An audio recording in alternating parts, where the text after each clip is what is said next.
Halo semuanya, kembali lagi di Paranormal Experience. Kembali lagi gue collab sama temen SMA gue, Mr. Popo, yang jadi kurator podcast horor, di mana Mr. mengumpulkan cerita-cerita ya dari orang-orang dan akhirnya diceritakan di podcastnya. Nah, kali ini Mr. membawa tamu yang katanya seru banget buat gue ya. Di Paranormal Experience gue ini gue udah melihat banyak sekali pengalaman, mendengarkan banyak sekali pengalaman horor, dari mulai yang datang ke nikahan jin ya, kesurupan, dan sekarang ada orang yang pernah ngapain? Ngelihat mayat hidup. Ngeliat mayat hidup. Walking Dead. Walking Dead. Jadi di podcastnya judulnya Jejak Darah. Jejak darah. Tapi nggak pernah ke nikahan mayat hidup kan? Tidak dong. Itu kan orang lain, Bos. Itu kan sudah mati. Boleh dikenalkan dulu siapa? Iya, halo semuanya. Salam penjelajah. Nama saya Risya Alvarizky Setiawan. Saya dari Purwokerto, bisa dipanggil Risya atau Kiki. Oke. Salam penjelajah itu apa? Salam komunitas saya, Bang. Komunitas apa itu? Komunitas foto tempat angker bersejarah dan tak berpenghuni. Serius, ada komunitasnya. Ada dari Purwokerto. Dia punya channel juga. Luar biasa. Apa tadi Channel komunitas? Komunitas Jelajah Malam, CM. Kok berubah lagi namanya? Iya beda lagi, itu kan salam penjelajah. Kita Salam biasa penjelajah. menjelajah Jadi salam. malam-malam. Nama ya. komunitasnya? Jelajah Malam. Jelajah Malam. CM atau disingkat CM. Oh, JM. JM. Jelajah Malam. Oke. Kok bajunya baju AHA? Oh, bukan dong. bukan. Karena katanya lu komunitas stand up juga. Iya. Kok banyak banget komunitas lu? Ya alhamdulillah. Oke. Apa namanya? Ambivert, Bang. Setengah iya. introvert, setengah ekstrovert.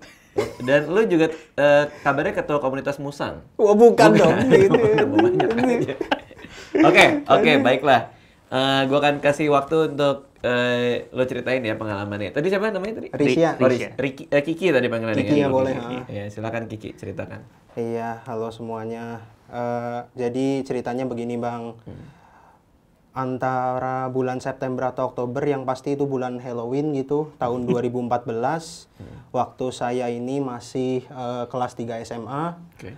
Saya ini nemenin kakak kelas jauh saya ngopi-ngopi gitu. Kebetulan kakak kelas saya ini dulunya kerjanya di rumah sakit. Rumah sakit ini rumah sakit legendaris, Bang, karena pernah dipakai waktu pas zaman penjajahan dulu, sempat bangkrut. Ya. Akhirnya kosong selama beberapa puluh tahun, akhirnya bangkit kembali gitu. Sampai Dihidupkan detik lagi? ini. Iya, di Purwokerto letaknya. Oke.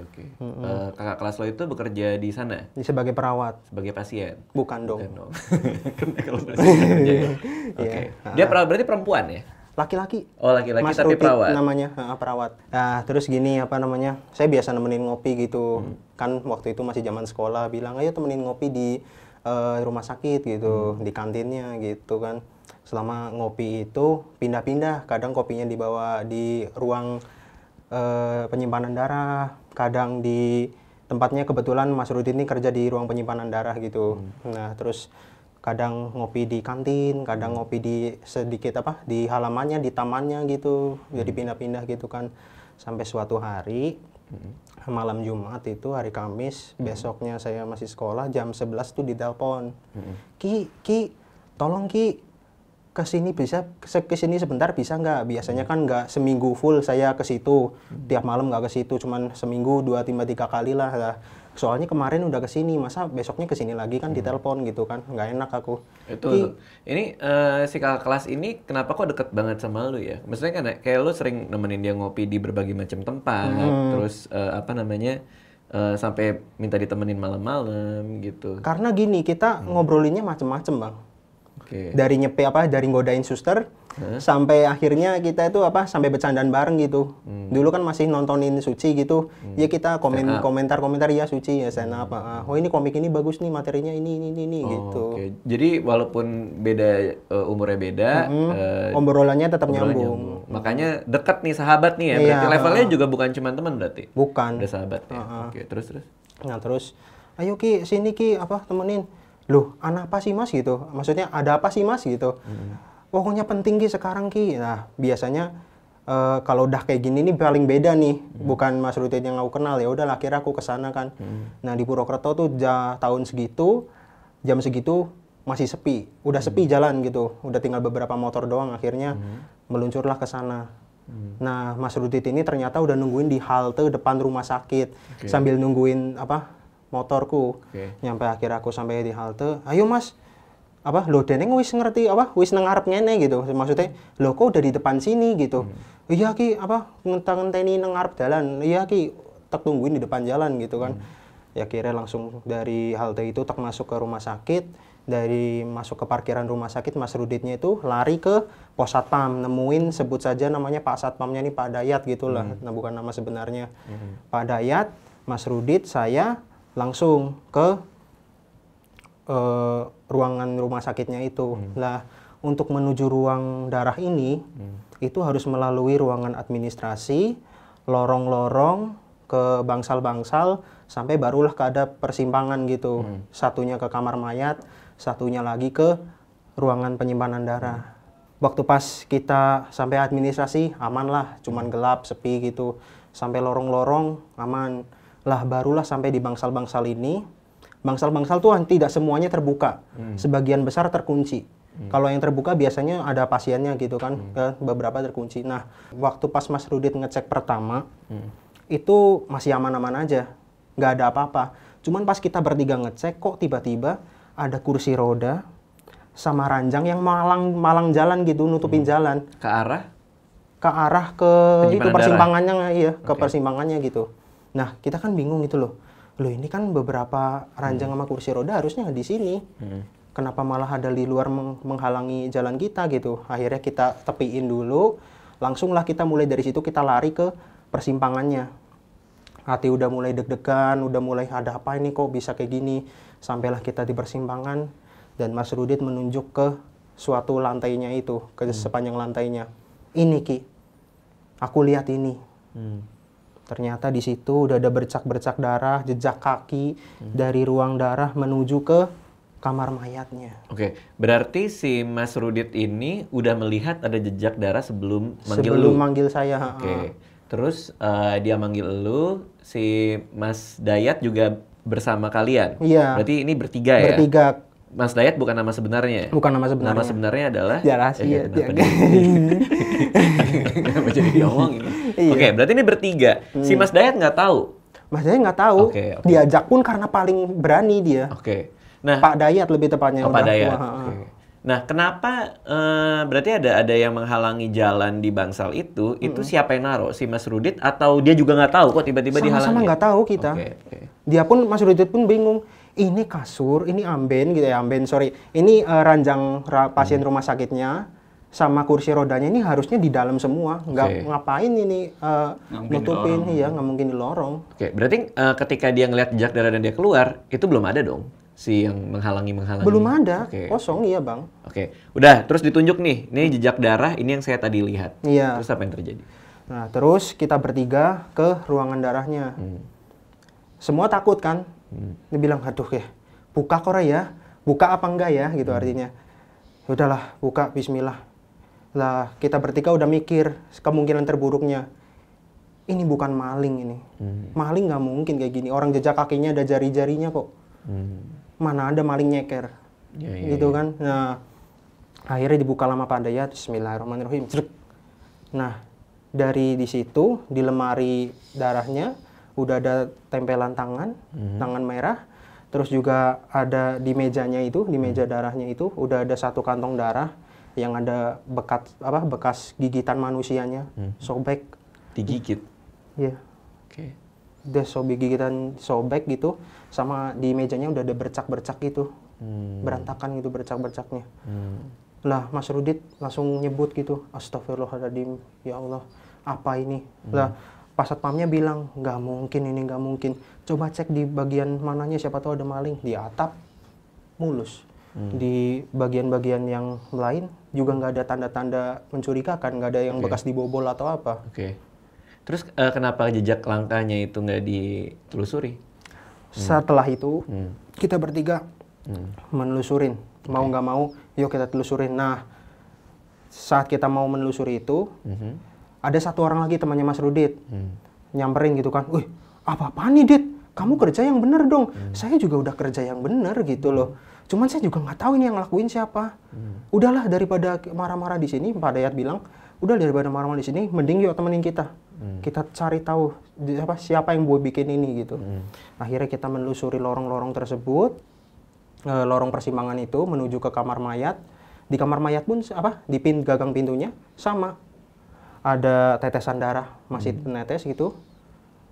Ayo Pak, kita buka sekarang aja gitu kan. Saya paling belakang, Mas Rudit di depan saya, depannya lagi yang temannya Mas Rudit. Ya udah buka, 1, 2, 3, ceklek. Di ruangan mayat itu ada ranjang yang tertutup kain, ada isinya mayat, ada yang cuman ranjang aja, dan ada lemari besar, yang mana itu lemari pendingin mayat. Nah, yang saya lihat jejak itu akhirnya berhenti di pojok kiri, nomor 3, di lemari mayat itu. Kita menuju ke lemari tersebut, ada tanda merah di pojok kiri lemarinya. Kita buka, akhirnya kita tarik sama Pak Dayatnya karena beliau paling berani banget. Ditarik, kan mayat itu kan ada yang ditutup kain putih gini juga. Di mulutnya udah merah. Akhirnya dibuka, dan ternyata di mayatnya meringis gitu, cuman giginya cuma 4, 2 taring atas, 2 taring bawah. Udah banyak darahnya. Lah kita semua istighfar, Mas Rudit jatuh duduk sambil nyebut astagfirullahaladzim, Allahu Akbar. Kenapa kayak gini kejadiannya gitu. Pak Satpampung juga nggak habis pikir, dia cuma bilang, coba Mas, yang temannya Mas Rudit bilang ke Mas Rudit, cek ke bagian administrasi. Mayat siapa ini, sampai jam berapa. Akhirnya temannya Mas Rudit ini lari ke bagian administrasi, terus balik lagi dia bilang gini, mayat ini sampai tadi sore Pak. Dan niatnya mau kita lakukan otopsi. Karena dia ditemukan di sungai. Tapi tanpa identitas, jadi ditemukan hanya tinggal pakai celana kolor aja gitu. Ciri-ciri mayatnya ini rambutnya panjang, warna abu-abu, kebetulan mayatnya ini laki-laki. Terus abu-abu karena uban atau uban. Karena udah tua iya, berarti udah tua, ya? parubaya termasuknya. Giginya tinggal taring aja, dan badannya itu kurus. Terus nggak ada yang tahu tuh? Nggak ada yang tahu. Kami semua nggak tahu ini mayat dari mana, asalnya di cuman ditemukan di pinggir kali aja, sudah meninggal karena tenggelam. Terus nggak di autopsi, akhirnya di autopsi? Ada lanjutannya Bang. Oke, terus? Nah, akhirnya kan karena Mas Rudit benar-benar kayak shock, sangat shock. Saya cuman bilang, Pak Satpam, saya izin sebentar ya Pak, mau nganterin Mas Rudit pulang. Kebetulan besok juga saya sekolah. Sekalian saya pulang, pamit lah sama temannya Mas Rudit sama Pak Satpamnya gitu. Nah, sampai di parkiran saya ketemu lah Mas Ujo, temannya Mas Rudit. Baru datang dia bilang, wah mau shift malam malah pulang duluan, gimana sih? Ntar dulu Mas Ujo, temenin aku nganterin Mas Rudit pulang dulu yuk.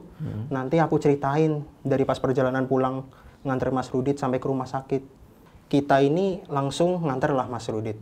Mas Rudit ini rumahnya ada di sebuah desa yang mana perbatasan antara lokal wisata sama kampus negeri. Di situ. Udah sama. Kita akhirnya kan kalau mau ke situ harus melewati alma mater SMP saya sama Mas Rudit. Yang mana di situ ada legenda hantu perempuan yang suka ganggu. Yang mana itu adalah wujudnya kuntilanak. 500 meter sebelum melewati sekolah itu, saya melihat dengan mata kepala saya sendiri perempuan itu sudah ada di pinggir jalan depan sekolah persis. Ini malam yang sama nih? Di malam yang sama, tepatnya jam 1 pagi. Terus? Nah, kita mau lewat gitu, kan 500 meter, 500-400 gitu, sampai akhirnya mendekat, si cewek ini kena sinar lampu kan. Nah, dia tuh lagi duduk kayak gini, waktu pas hampir kena sinar lampu, kayak gini. Matanya bersinar. Ya kaget kan kita kan, astagfirullahaladzim apaan tuh. Lah pas dia lagi kayak gini, matanya bersinar, dia tuh tiba-tiba terbang gitu. Hampir kita kayak gini, stangnya belok-belok gitu. Astagfirullahaladzim. Nah saya yang pertama lihat, Mas Ujo juga ngelihat, kaget kan. Nah Mas Ujo yang monceng, apa kok itu? Ada apa kok gitu? Nggak apa-apa, tadi ada kucing nyebrang gitu. Buat biar nggak nakutin Mas Rudit lagi. Iya. Akhirnya kita terusin perjalanan sampai rumahnya Mas Rudit. Kita balik lagi ke rumah sakit nganterin Mas Ujo gitu. Kebetulan waktu itu pakai motornya Mas Rudit sama Mas Ujo gitu, motorku ditinggal di sana di rumah sakit kan. Saya ceritakan selesai, Mas Ujo pun bilang ragu kan, aduh aku berangkat shift malam aku jadi berangkat shift malam nggak ya? Berangkat aja Mas Ujo, lagi kekurangan orang, ini aja shift pagi mau disuruh berangkat buat bantuin segala halnya gitu. Ya udah, sing kuat ya Mas Ujo, yang kuat ya Mas Ujo gitu. Iya. Bismillah, semangat gitu. Nah, nggak lama kemudian waktu pas saya lagi nyetar motor mau keluar ke rumah sakit, Pak Dayat itu jalan dari dalam rumah keluar gitu, mau keluar dari rumah sakit ke luar rumah sakit buat menghubungi OB-nya.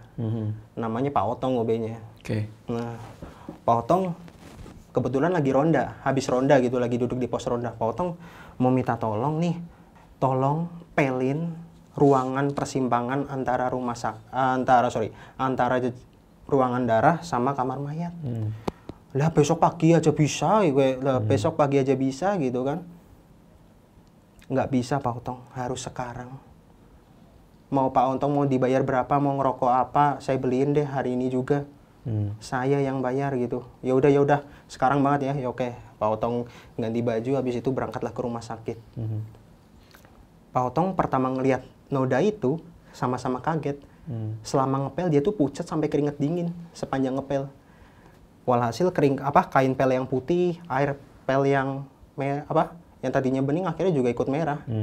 Kain pelnya pun juga merah gitu. Nah, selama ngepel itu datanglah beberapa perawat yang ikut membantu. Kebetulan semuanya laki-laki gitu. Kaget kan, Pak Otong ngepel apa? Pak Otong kok sampai merah gini? Dia tuh nggak jawab, saking takutnya. Termasuk Mas Ujo pun juga ngelihat ngepelnya dari awal sampai akhir juga, astagfirullahaladzim, ini apa gitu kan. Tibalah semuanya kumpul, katakanlah 10 orang gitu ya. 10 orang kumpul, Pak Dayat ini langsung briefing lah. Oke teman-teman, terima kasih yang udah hadir malam ini. Kali ini saya kumpulkan untuk prosesi pengamanan dan pemakaman si tanpa nama. Dia mau dikubur nih ya? Kalian saya kumpulkan untuk membantu saya sampai memakamkan ini setelah selesai sholat subuh. Jadi saya bagi kalian 2 tim, satu di ruangan darah, satunya di kamar mayat. Oke. Katakanlah dibagi 5-5, karena saya dan Pak Dayat jujur aja kurang tahu persis berapa jumlahnya, karena Pak Dayat hanya mengumpamakan aja jumlahnya sekian-sekian karena dibagi 2. Itu aja sama yang izin pulang karena nggak kuat. Nah, selama jaga di situ katakanlah mulai dari jam 2 sampai adzan subuh berkumandang. Oke. Selama penjagaan di situ gangguannya pun macam-macam, Bang.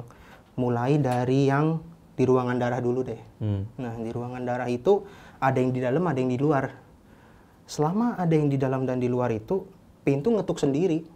Yang di dalam ruangan dengar, yang di luar ruangan juga dengar. Sampai dikiranya ini udah malam, kerjaan kita serem, jangan bercandaan lah gitu. Itu kan tadi jam 1 kan di rumah itu. Berarti ini sekarang masih jam 3, jam 4? Masih jam 2 berarti itu. Ini udah masuk ke jam 2, masih satu hari yang sama iya. Saya dapat lanjutannya setelah cerita ini tayang, saya silaturahmi ke Pak Dayat. Oh, dia masih ingat tuh sama semua kejadian itu? Iya, karena saya bilang kan, waktu itu kan saya pulang duluan. Ternyata ada kelanjutannya yang saya belum tahu. Itu aja saya nggak janjian nggak apa, ternyata Pak Dayat masih kerja di situ. Akhirnya Pak Dayat cerita semuanya ke saya, dan ini lanjutannya gitu. Tadi udah sampai ke penjagaan ke ruang darah. Kan ada ketokan kan?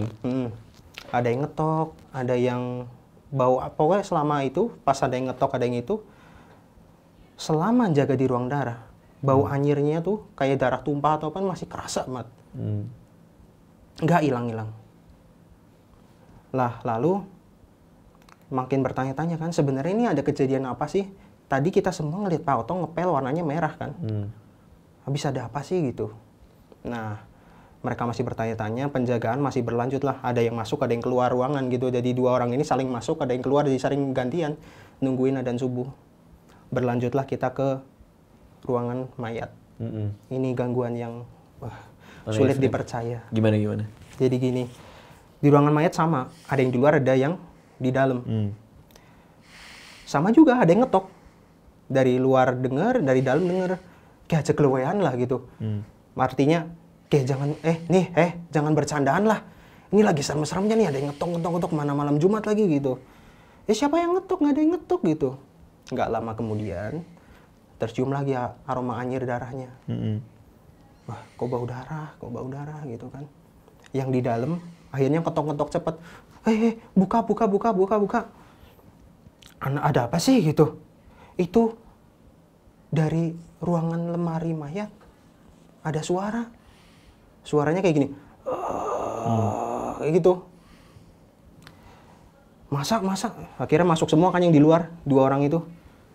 Mana lo nggak ada apa-apa. Gredek. Lemarinya getar, Bang. Lemari yang ada mayat nih? Getar. Di nomor 3? Iya. Dan ikan ini getar nih, tapi maksudnya kayak redet gitu loh.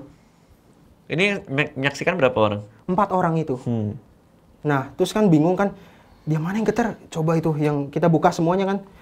Wah, mayat ini yang kayaknya nggak, beberapa ada yang nggak ada mayatnya, ada yang ada. Coba di pojok, yang di pojok kan belum ada. Akhirnya ke pojok ketiga kan. Terus pas mau dipegang gitu kan, akhirnya ditarik kain merahnya belum diganti. Astagfirullahaladzim, ini kain merah apaan gitu kan. Waktu pas dibuka, terus ngelihat mayatnya langsung pada takut mereka.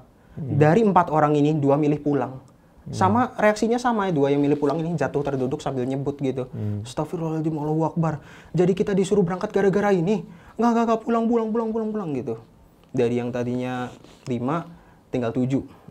7 ntar balik lagi. Balik lagi pun juga gara-gara memandikan mayatnya. Nah, terus gini, udah selesai gitu kan, tiba-tiba adzan subuh berkumandang lah. Nah, sebelum adzan subuh, dibagi tugas. Beberapa ada yang sholat subuh, beberapa ada yang ikut bapak memandikan. Yang harusnya memandikan petugas khusus lah ya, petugas jenazahnya gitu. Nah, petugas jenazahnya ini dibantu sama yang perawat-perawat tadi yang berangkat. Nah, pas mau mandiin, disiram gitu kan, bunyi lagi. Astagfirullahaladzim gitu kan. Boy yang mandiin lari gitu kan. Bilang ke Pak Dayat, ngarang. Itu ada mayat kok bisa keluar suaranya. Dia berulah lagi. Pak Dayat dengan santinya gitu. Sini, yuk. Yang berani aja yang nemenin saya. 2 orang akhirnya kan.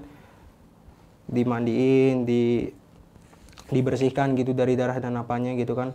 Akhirnya selesai dimandikan, didoakan sama-sama. Sini semua. Dari penjagaan yang ada aja lah udah sini. Beberapa udah pada pulang kan, saya tahu gitu. Akhirnya pada masuk di kamar mayatnya, di tempat pemandian mayatnya itu, pada berdoa ngelilingin gitu. Berdoa selesai, langsunglah dikafanin. Dikafaninnya pun double, Bang. Karena takutnya pas dikafanin cuma 1 doang, sobek gitu kan. Dia bisa keluar. Nah, itu yang ditakutkan. Nah, dikafanin double, akhirnya dibawalah ke mobil ambulan. Di mobil ambulan pun yang jaga Pak Dayat. Jadi ada yang jaga Pak Dayat, ada perawat-perawat yang kelilingin gitu loh. Nih mayatnya, ini depan, ini belakang gitu. Nah, terus di depannya 1 perawat gitu. Ada supir ambulannya, ada perawatnya.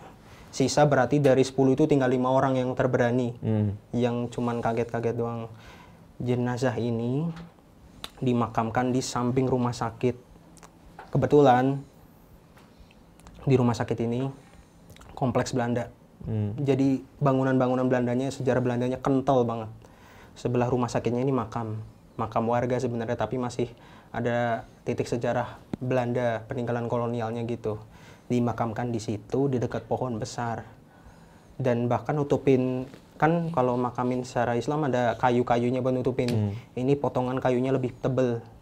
Yang mana artinya biar dia nggak bisa bangkit lagi gitu. Habis dimakamkan, didoakan setelah selesai subuh. Selesai pemakaman, akhirnya kita pulang. Paginya, jam 6 pagi, pas jam anak-anak berangkat sekolah, yang mana itu hari Jumat, warga rumah sakit kaget lagi. Di sebelah rumah sakit itu ada taman, yang mana di taman itu ada pohon besar. Udah kebaca sepertinya di mana rumah sakitnya. Ya. Yang Purwokerto tahu ya? Sepertinya ya, kayaknya udah bisa nebak. Pagi-paginya, itu ditemukan mayat. Bukan mayat itu, mayat gelandangan. Yang mana dia itu ditemukan di bawah pohon beringinnya langsung. Kita semua dari pegawai yang baru pulang, kan dibilang ke Pak Satpam, yang udah bantu makamin terima kasih, silahkan pulang. Lah pas mereka pulang berhentilah di pohon, dikerumunin orang-orang kan di pohon itu. Ada apa sih? Ada apa? Ini ada mayat gelandangan. Dia ditemukan di bawah pohon gitu. Nah sekarang gini, logisnya ginilah. Saya yakin itu mayat bukan karena korban pohon atau apa, tapi yang jelas laki-laki yang mayat ini di bawah pohon itu karena dia itu kehabisan oksigen. Pohon itu kan kalau pagi menghasilkan oksigen, kalau malam menghirup oksigen kan. Tapi masa sampai mati orang? Nggak tahu juga, tapi ditemukannya mati gitu ya. Oke. Kelihatannya sih kayak kehabisan nafas atau sesak nafas gitu. Jadi nggak ada hubungannya sama rumah sakit ini, cuman kebetulan aja gitu pas mayatnya dimakamin, kok si ininya apa namanya? Ada mayat baru lagi, dimana itu gelandangan ditemukan di sebelah rumah sakitnya, di tamannya, di pohon besar, kayak gitu. Setelah selesai itu, kan saya cerita ke Pak Satpamnya ini sambil mengelilingi rumah sakit tuh, sambil ditunjukin ini rumah sakitnya sekarang udah beda. Setelah 5 tahun berselang, rumah sakit kita tambah rame. Ini maksudnya Sambil kemarin cerita, nih? Iya, Yang kemarin ini atau setelah nguburin dan... Jadi gini Bang, dikuburinnya kan tahun 2014. Nah, saya silaturahmi lagi pas beberapa hari setelah cerita saya yang bulan Mei 2019 tayang. Silaturahmi lah, dapat cerita setelah ini, setelah yang emang kelanjutannya apa Pak? Lah pas 2019 saat puasa ini. Nah ini sambil, berarti yang ngelilingin rumah sakit itu baru-baru ini dong? Baru-baru ini Setelah ceritanya Cerita. Lah, sambil ngelilingin rumah sakit, beliau cerita seperti itu ke saya. Ini rumah sakitnya sekarang udah beda, udah tambah terang. Cuman kamu ngerasa nggak di jendela-jendela itu mereka pada menyaksikan kita loh. Karena rumah sakitnya angker banget sebenarnya, asli. Tapi emang banyak cerita soal rumah sakit ini? Benar banyak sekali. 1 tahun sebelum kejadian itu pun saya berdua waktu pas bukan investigasi ya, lebih tepatnya lebih ke kayak apa namanya ya itu tinjau lokasi. Saya kan komunitas foto tempat bersejarahnya. Berarti dari dulu nih udah ada? 1 tahun lalu udah ada. Udah ada ceritanya gitu lah. Waktu pas selesai cerita, saya tanyalah ke Pak Dayat. Pak Dayat, Nun Sewu, kira-kira lokasi makamnya itu di mana ya? Si mayat hidup ini? Iya, dimakamkannya di mana ya? Kamu tahulah maksud saya dimakamkannya di mana. Oh, di sebelah makam yang sono itu kan, yang di jalan itu kan. Iya, bener. Kalau kamu pengen tahu makamnya, cari pohon besar yang ada di atasnya digantung 2 boneka. Karena? 1 boneka perempuan berbahan kapuk, satunya lagi boneka bayi. Kenapa ada boneka itu? Ada orang iseng gantungin biar nakut-nakutin aja. Oh ya Allah, Kan kirain ada ritual apa segala. Bukan ritual, emang iseng aja gitu. Cari patokannya itu, dia bilang gitu si Pak Dayat gitu Bang. Waktu pas dia bilang begitu, besoknya habis beres-beres rumah, ngasih makan ayam di rumah, saya langsung ke sana sendirian, penasaran. Sampai naik motor di sana, parkir, akhirnya saya jalan lah, muterin makam itu nyari pohon besar. Ini mana pohon besarnya, kok nggak ada?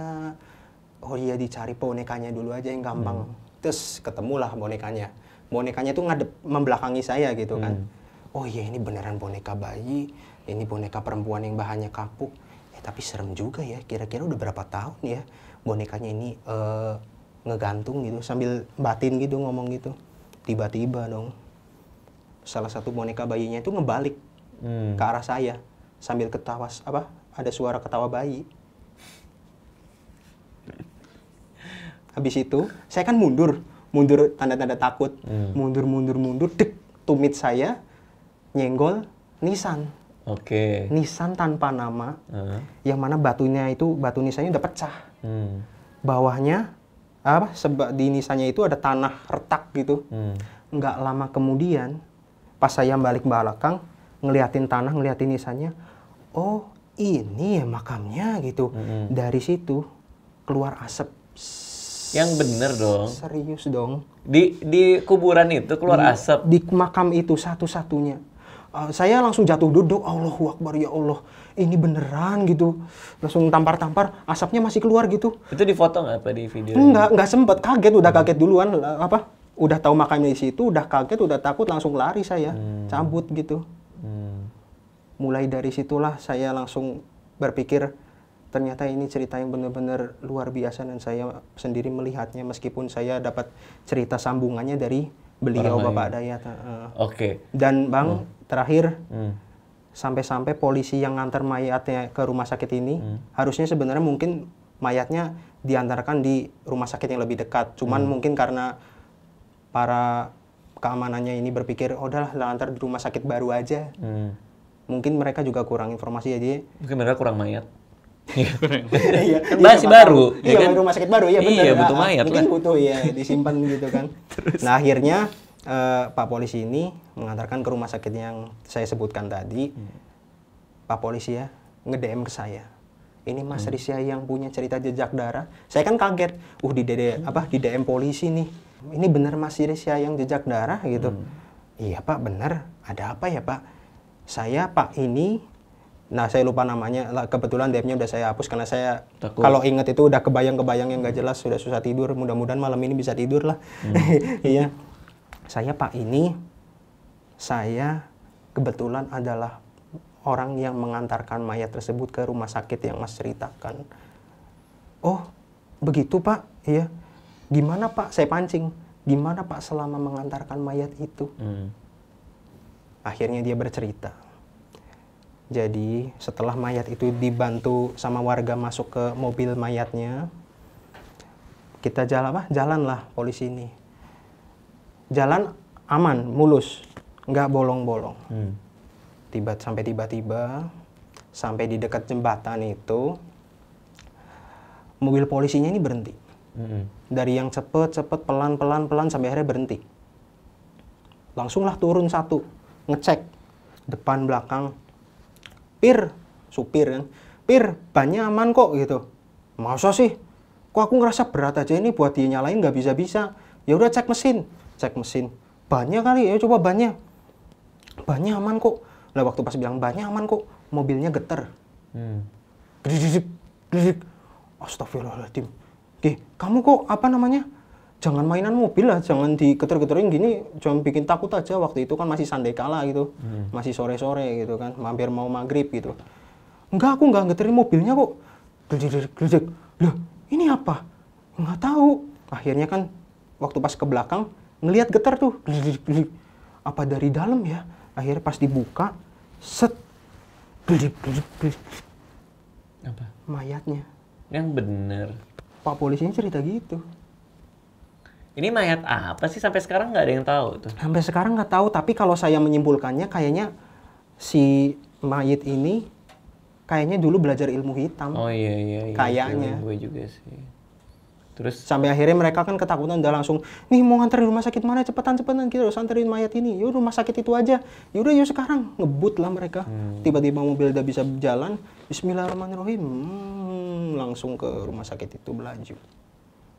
Iya. Nah, biasanya kalau kejadian-kejadian hantu ini suka ada penjelasan logisnya ya. Cuma kalau ini nggak ada ya, gimana ya? Nggak harus logis sih. Iya, cuma maksudnya misalnya nih, kalau misalnya mau jauh banget, ternyata si orang ini jangan-jangan belum mati. Emang mukanya aja kayak orang mati. Tapi pas dicek nadinya juga udah nggak ada, Bang. Jangan-jangan nadinya kecil banget. Gitu kan. Siapa tahu. Arterinya kecil. Tapi gimana ya? Dia harus Maksudnya, minum darah gitu.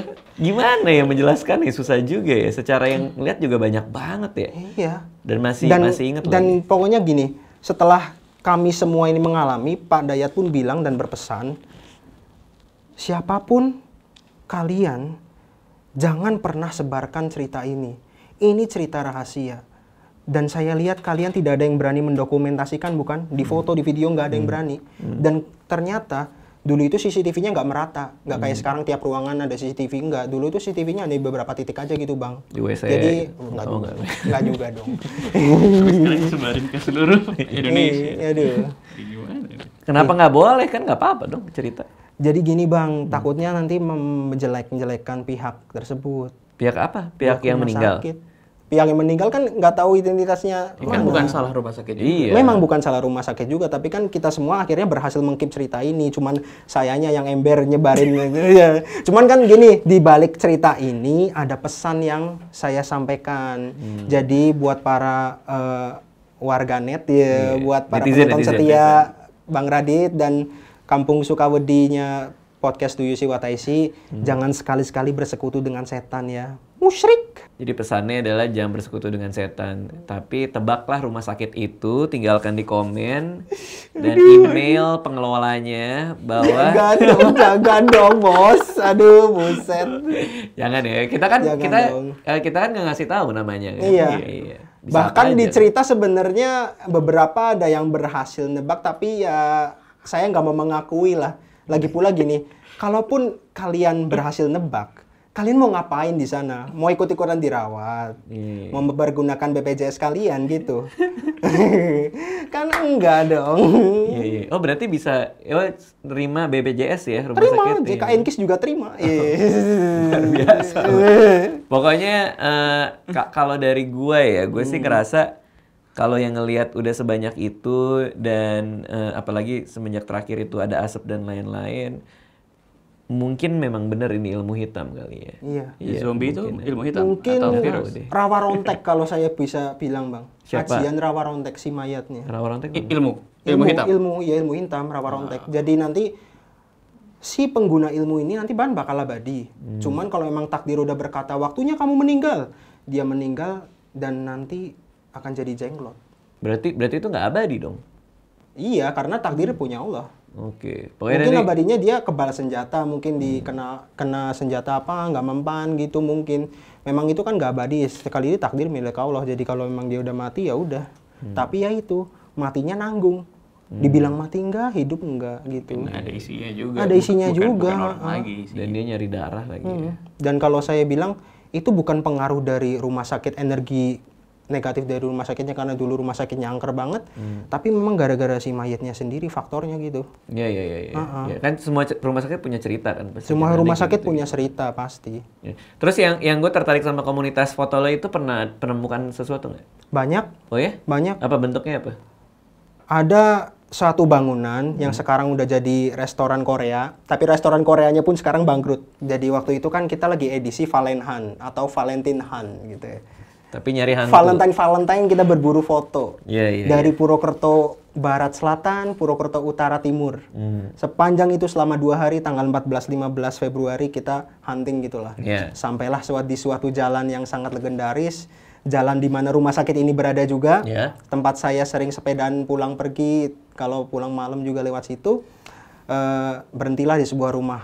Itu sebenarnya kayak rumah dinas, rumahnya udah kebeli cuman jarang ditempatin gitu sama penghuninya. Di rumah ini waktu pas saya moto, tiba-tiba ada 2 perempuan sedang duduk, tertangkap kamera. Padahal? Padahal benar perempuan. Hah? Padahal benar perempuan. Maksudnya? Ada fotonya kok. Jadi? Emang perempuan. Memang perempuan. Jadi bukan hantu? Sosoknya, Oh. Sosoknya memang perempuan gitu. Gua maksudnya pikir gitu. Emang dia perempuan. Iya, Emang dia emang foto. iya, Oh jadi ke foto ada sosok? Iya, Oke. maksud saya gitu. Aduh, Oke. bahaya. Oke, tapi nanti fotonya kasih ke Mister ya, masih ada kan? Masih dong. Ntar gue tampilin ya, Boleh. foto yang ada 2 perempuan itu.